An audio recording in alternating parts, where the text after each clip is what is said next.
What's going on, guys? It's Greg, and this is part 4 of the Nuclear Attack Survival Skills series. So what I'm going to be talking to you guys about is I'm going to talk about what you need to look out for depending on, where you live and your location. And I'm going to talk about some things, basic protection measures. All right, so if you're close to the detonation point where the nuclear bomb detonates, you're going to have to worry about three things. You're going to have to worry about, I'll show you. Whoops. You're going to have to worry about the blast wave. You're going to have to worry about thermal radiation. And you're going to have to worry about nuclear radiation. So if you're close to where the bomb is going off, like if you live in a city, if you're close to a nuclear target of some sort, if you live on a military base, a strategic military base, or if you live close to one, or any type of strategic target, like if you're close to a nuclear silo or a nuclear launch center, any type of strategic nuclear target, you're going to have to worry about being close to a detonation point of the nuclear weapon. And so you're going to have to deal with the blast wave, which is going to be your overpressure. That's going to basically destroy buildings. That's going to basically vaporize everything. You have a potential to be crushed under rubble. So you got to worry about that. Then you got to worry about getting burns on your body from thermal radiation, and then you're going to want to worry about nuclear radiation, which is going to be very high. The closer you are to the detonation point, the higher the radiation is going to be. You're going to have severe radiation dosages, especially like very close to where the bomb was exploded. But just remember the inverse square law.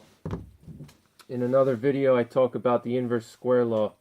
That's part 2.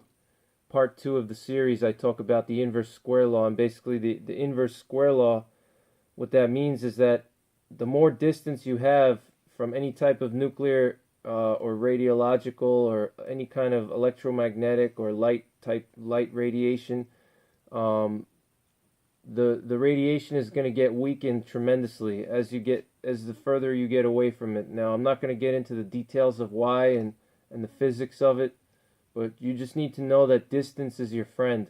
So, and you don't even have to really go that far, So I'll give you the example of Chernobyl, which I used in my previous video, part 3. In Chernobyl, even to this day, if you can go to Chernobyl today for sightseeing. And the area right where Chernobyl was has very high radiation. But if you go, let's say 10 or 20 miles or 30 miles outside of where the reactor is, the radiation starts to diminish tremendously. So you could save your life if you know that there's a missile coming, let's say like North Korea or something. If you have time, let's say you have like 30 minutes, because that's typically how long an ICBM comes. Obviously you're going to want to look for shelter. That's going to be your first thing. You're going to want to look for shelter. You need something that's going to protect you from the blast wave. That's going to be your primary concern if you're close to the detonation point. Is you're going to want to worry about the blast wave, and you're going to also want to worry about thermal radiation, and then also nuclear. But so you're going to want to find shelter immediately. You're going to need something sturdy. If you're out in the open, you're going to want to take cover inside of a drainage ditch or some kind of a storm drain or a culvert.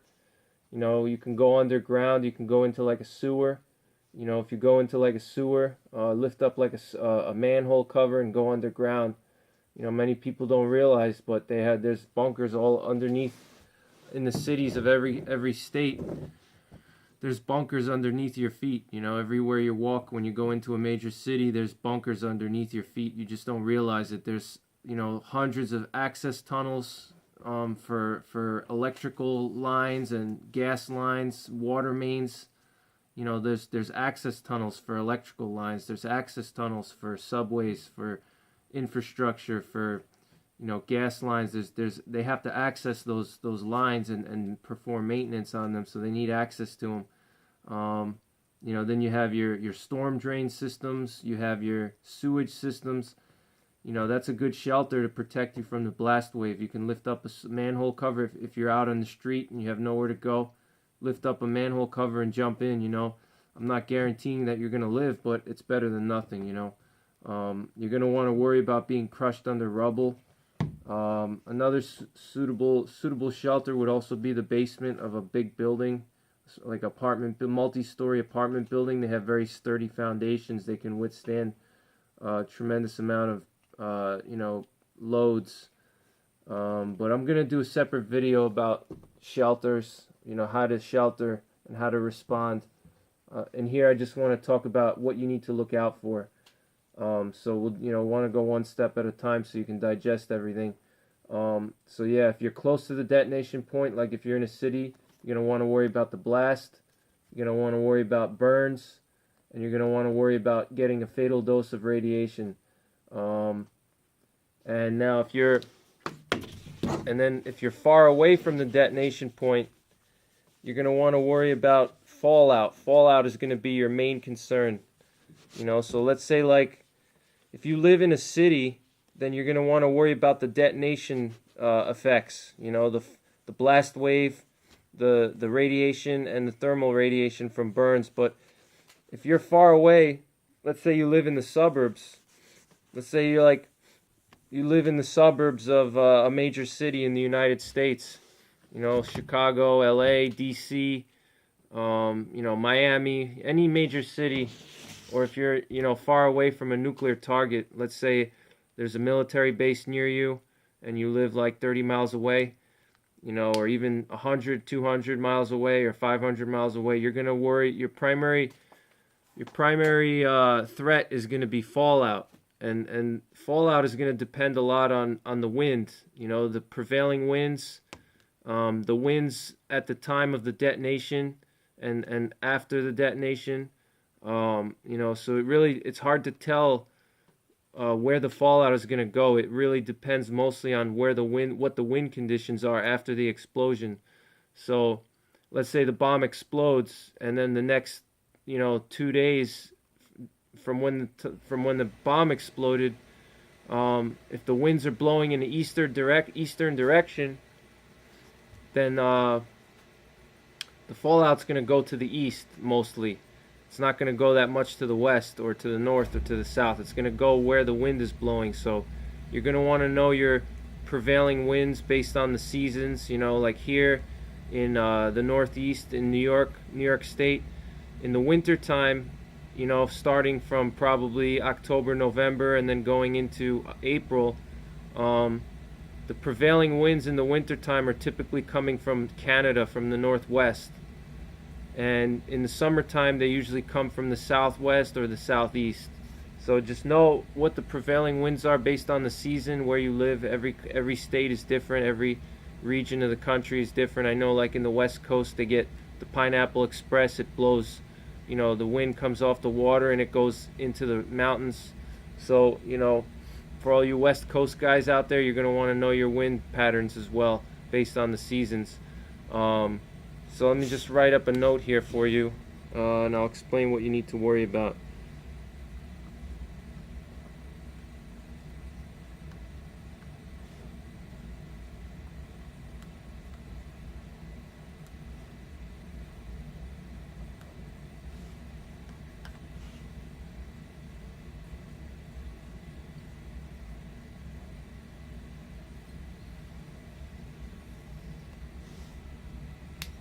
So, just to reiterate, your main priority if you're far away from where the bomb is detonated is going to be fallout.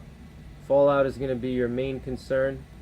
And if you want to understand how radiation breaks down, you can go back to part 2 and you can learn about the 710 rule and the inverse square law. So the radiation is going to be highest the first day or two after the bomb explodes and the fallout starts to land. The radiation is going to be the highest the first day or two after the explosion, and it's going to diminish after that. So that's why it's important to know how to build an improvised shelter, or what type of shelters you can seek out. If, let's say, you don't have a, because there's no bomb shelters in this country anymore. There's the old fallout shelters. You can go online and maybe try to locate some fallout shelters in your area. I don't know, you don't know if those shelters are not destroyed by now, or they built them up, they built over them, or they're closed off by walls.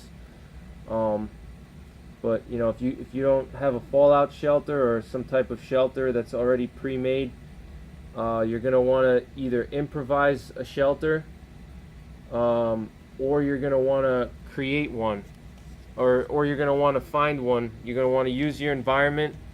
You're going to want to use your environment, or you're going to want to improvise one, or a combination of both. So let me see, I'll just jot it down for you here.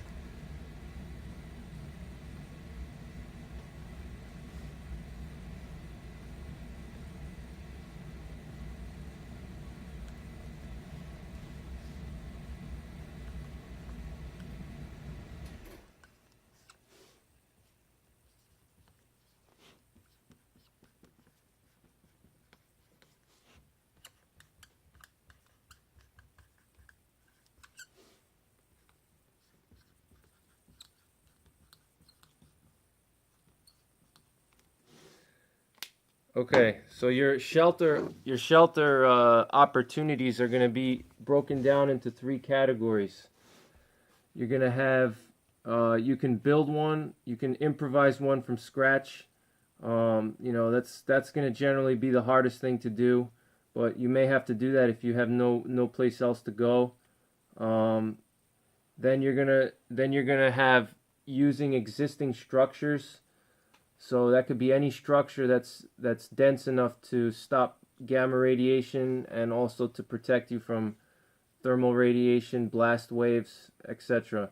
So, and then you can do a combination of these two. You can do a combination of building one and using existing structures. This is probably your most likely best option if you're preparing for fallout, is to use a combination of the two.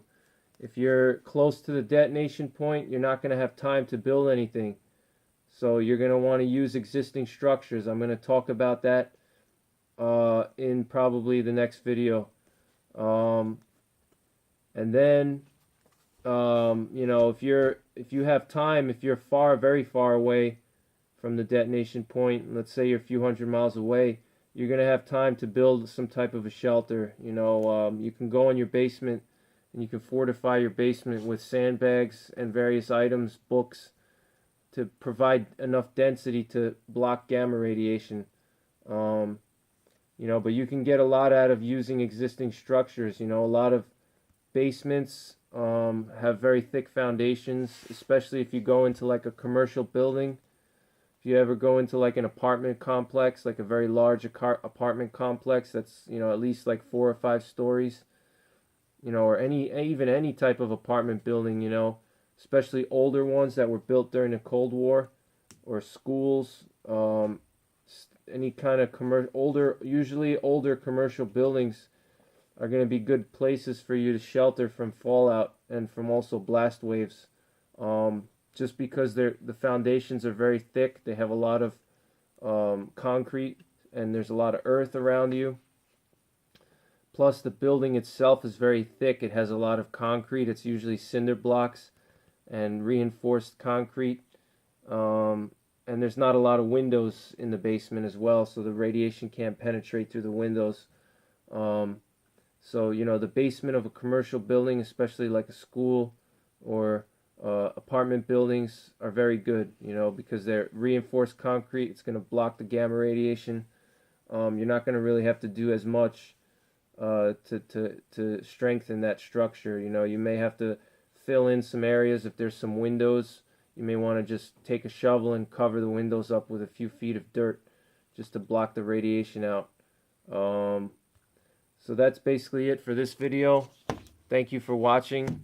Subscribe to my channel if you like this video, and in the next part I'm going to get more into how you should build your shelters and what type of existing shelters that you can use if you're, if you don't have the opportunity to build one, or if, you're in a city somewhere. There's a lot of things you can do.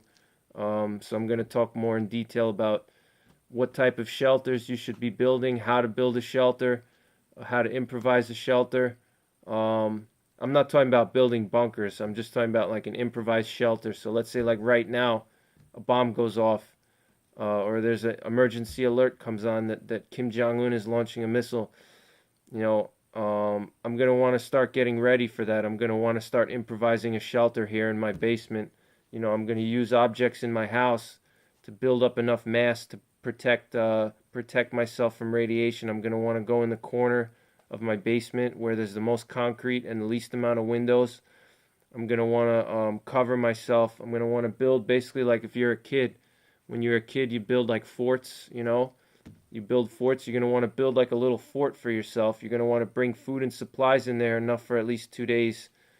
And you're going to just want to build a fort using furniture, using books, couches. The denser the material, the better. And then you're going to want to cover up your windows in your basement with dirt, and any kind of areas that are not, there's no concrete or any dense material. You're going to want to fortify it so it protects from the gamma rays. But I'm going to go more into that in the next video. I'm going to talk about that, and I'm also going to discuss, halving thicknesses, which is, I'm going to talk about what type of materials that you need when you're building an improvised shelter. You're going to need certain materials, and depending on the type of materials, some materials are better at blocking radiation than others, and you're going to want to know how thick you're going to need to block the radiation, for dirt, or if it's wood, or if it's concrete or lead or steel. There's different thicknesses that are going to reduce the radiation by half. That's what the halving thickness is called. So I'm going to go over that. I'm going to go over the materials, and I'm going to break it down for you in a way that you understand it, and I'm going to provide you with some common sense, suggestions that I have, what type of materials are makes the most sense in a real situation. So thanks for watching, and I'll see you in part 5. You can click the bottom of the screen, and I'll take you to part 5. And subscribe to my channel. Please comment, and I'll see you over there. Thank you. Bye.